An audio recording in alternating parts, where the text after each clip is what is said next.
Professeur Théodore Holleaux, bonjour. Bonjour.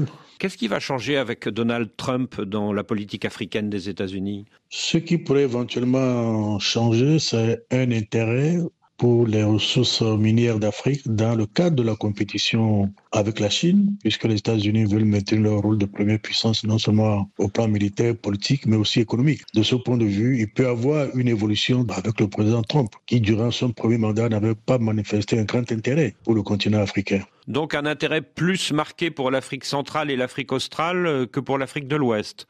Que pour l'Afrique de l'Ouest, sauf peut-être éventuellement le Nigeria qui constitue quand même un grand marché, éventuellement. Mais Êtes-vous sinon, c'est vraiment les ressources rares. Ce sont le lithium et autres qui sont des ressources rares qu'on trouve plutôt en Afrique centrale qu'en Afrique de l'Ouest qui pourraient intéresser l'économie américaine, à mon avis. êtes-vous surpris par l'éventuelle adhésion du Togo à l'AES, l'Alliance des États du Sahel? Vous savez que pour le moment, étant donné que le port de Cotonou est fermé au commerce avec le Niger, le port de Lomé sert de solution de rechange. Et de ce point de vue, il y a un intérêt économique et peut-être même politique pour le Togo d'intégrer l'AES, puisqu'au niveau de la CEDEAO, il y a des convergences politiques mettant l'accent sur la démocratie, convergence acceptée par la plupart des pays anglophones, quelques pays francophones, le Togo n'en faisant pas partie. Et je pense que la souveraineté qui se manifeste dans les pays de l'AES se fonde sur le refus en réalité de cette convergence politique. Ce qui veut dire qu'il y a un intérêt économique et aussi un intérêt politique que le Togo intègre l'AES. Mais on attend la décision du président Faure, comme l'a rappelé le ministre des Affaires étrangères. Oui, Robert Dussey est prudent, hein. Il dit qu'il faudrait que ce projet soit validé par le président et par le Parlement. Il affirme aussi que l'Alliance des États du Sahel, c'est une coalition souverainiste et qu'il est donc logique que le Togo y adhère puisqu'il partage la même idéologie.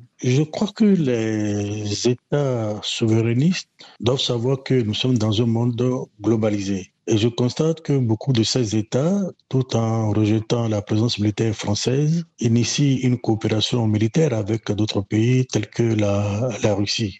La souveraineté, c'est de défendre ses intérêts. Et je pense qu'au niveau de la CEDEAO, il y a cette défense des intérêts avec la création de l'ECO. C'était les pays francophones qui essayaient de bloquer le processus qui doit reprendre, je crois, en 2027. Donc c'est un prétexte en réalité de dire que c'est des États qui se veulent souverainistes. Il y a d'autres pays qui sont aussi souverainistes, mais qui sont toujours au niveau de la CEDEAO. Ce que sous-entend le ministre togolais, c'est que la CEDEAO est instrumentalisée par la France, c'est ce que disent en tout cas les trois pays actuels de l'AES, et qu'avec la CEDEAO, il n'y a pas de vraie souveraineté. Je ne sais pas si on a une bonne connaissance de l'histoire de la CEDEAO. Cette intégration a montré son intérêt pour la défense des intérêts de la sous-région à travers des solutions politiques. Quand je prends la situation dans les années 90 au Libéria, en Sierra Leone et quelquefois en Gambie, c'est la détermination des États anglophones qui a permis d'arriver à une situation qui mettra fin à la guerre civile.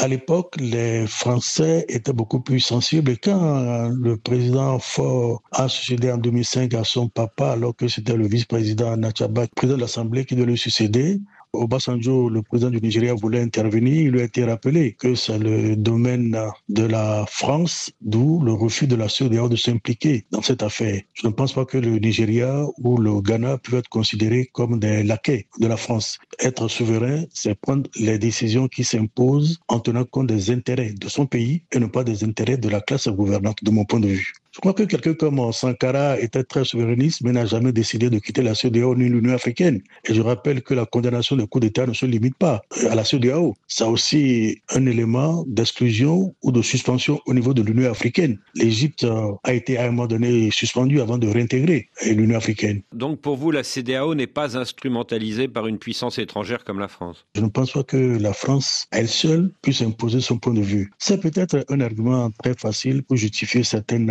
position. En tout cas, quand j'étais ministre des Affaires étrangères dans les années 90 et que nous discutions des questions de la CEDEAO, je n'avais jamais l'impression que la France s'immisçait dans les activités que nous menions. Il y avait un leadership du Nigeria à l'époque, c'est vrai, mais il n'y avait pas une émission de mon point de vue de la France. Je ne pense pas que la situation ait évolué entre-temps. Mais lors de la succession du président Eyadema en 2005, est-ce que la France ne s'est pas opposée à la CEDEAO? Si la France s'est opposée à la CEDEAO, ça ne veut pas dire que la CEDEAO était devenue un laquais ou un valet de la France. Ce qui montre que la CEDEAO est capable de défendre ses propres intérêts en tenant compte des exigences de convergence. Je voudrais rappeler que la limitation des mandats est un élément de convergence au niveau de la CEDEAO qui fait blocage parce qu'il y a des pays comme le Togo qui s'étaient opposés à cette limitation des mandats. Alors quand on vient me dire que la CEDEAO est instrumentalisée par la France, je trouve que c'est un argument très facile quand on ne veut pas accepter certaines exigences du point de vue de la démocratie ou du point de vue de l'alternance,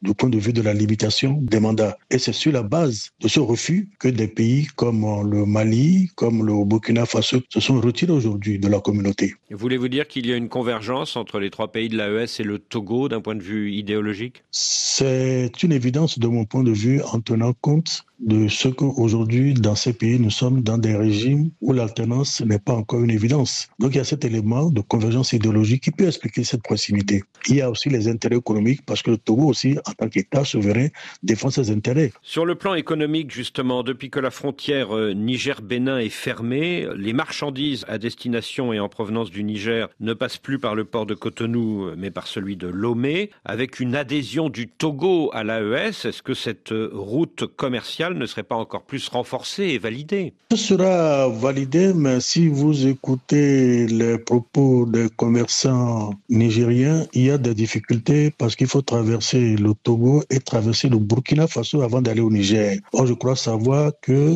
les transports qui faisaient à peine quelques jours mettent maintenant des semaines en raison des difficultés pour la traversée du Burkina Faso. Les populations se plaignent. Pendant la période coloniale, le port de Cotonou était le débouché naturel du Niger et le port de Lomé était le débouché naturel du Burkina Faso. Il n'y avait pas deux États à traverser. Maintenant, pour aller du Togo au Niger, il faut traverser non seulement le Togo, mais il faut aussi traverser le Burkina Faso. Or, vous savez que à la frontière de ces pays, à la frontière aussi avec le Niger, il y a des difficultés militaires en raison de l'insécurité qui règne, ce qui fait que les commerçants se sentent un peu pénalisés et il y a des protestations en raison du renchérissement de coûts des produits qui sont importés. Ce qui veut dire que c'est peut-être un débouché, mais il va falloir garantir la sécurité de ce corridor. Cela prendra du temps, cela demandera des investissements, mais si la volonté politique y est, ils y arriveront. Il faut aussi investir, mais je voudrais simplement rappeler que le pétrole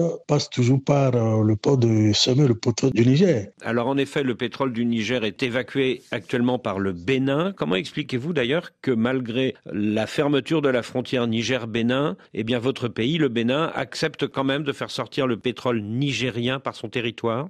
Je voudrais rappeler que malgré la tension, la frontière terrestre est ouverte du côté du Bénin. Elle demeure fermée, la frontière du côté du Niger. C'est dans cette démarche également que le Bénin, après les décisions de la CEDEAO, a fini par ouvrir le port de Semé pour l'évacuation du pétrole du Niger. On se souvient, il y a 9 mois, le Bénin avait coupé le robinet du pétrole nigérien et le Niger avait vivement protesté. Puis finalement, le Bénin a rouvert ce robinet. Pourquoi? Grâce aussi à la pression de la Chine qui a fait un gros investissement pour la construction du pipeline et qui a besoin également de ce pétrole. Ça a été un malentendu à un moment donné pour des questions de sécurité, mais le quiproquo a été levé rapidement grâce aussi à l'intervention de la Chine. Donc le sommet Chine-Afrique à Pékin au mois de septembre dernier a finalement porté ses fruits et convaincu le Bénin de rouvrir le robinet du pétrole nigérien? Les nations n'ont pas d'amis, elles n'ont que des intérêts. Quand les intérêts sont en jeu, les États sont obligés d'évoluer malgré quelques divergences. On voit l'intérêt principal par rapport aux intérêts secondaires.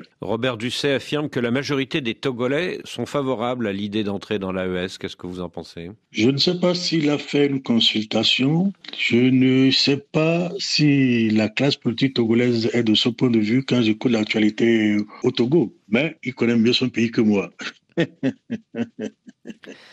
Les trois pays qui ont créé l'AES ont annoncé qu'ils quittaient la CEDEAO. Est-ce qu'une éventuelle adhésion du Togo à cette alliance obligerait ce pays à quitter lui aussi la CEDEAO? Vous savez, ils peuvent être membres de l'AES et être membres de la CEDEAO. L'UEMOA, qui est l'Union économique et monétaire ouest-africaine, regroupe les États francophones, mais qui sont également membres de la CEDEAO. Vous avez également le Conseil de l'entente. Il y a le Bénin, le Burkina, le Niger, la Côte d'Ivoire, le Togo qui en sont membres et qui sont membres également de la CEDEAO. Donc on peut imaginer que le Togo soit à la fois dans la CEDEAO et dans l'AES. Le Togo donne l'exemple avec le Commonwealth, comme le Gabon aussi, qui est membre de l'OIF et également membre du Commonwealth. Pour la libération de 49 militaires ivoiriens il y a 2 ans, pour la libération du fils du président Bazoum il y a 1 an, le Togo a fait office de médiateur. Est-ce qu'il serait donc logique que le Togo ait à la fois un pied dans l'AES et un pied dans la CEDEAO? C'est une décision qui appartient d'abord au Togo de rester ou de ne pas rester. Mais je pense qu'il soit de son intérêt, si même il adhère à l'AES, de continuer le partenariat avec la CEDEAO. Parce qu'il n'y a pas que les pays de l'AES au niveau de l'Afrique de l'Ouest. Il y a d'autres États également, dont le Ghana, qui est aussi très frontalier avec le Togo. C'est des éléments dont il faudrait tenir compte. La libre circulation, la possibilité de voyager sans avoir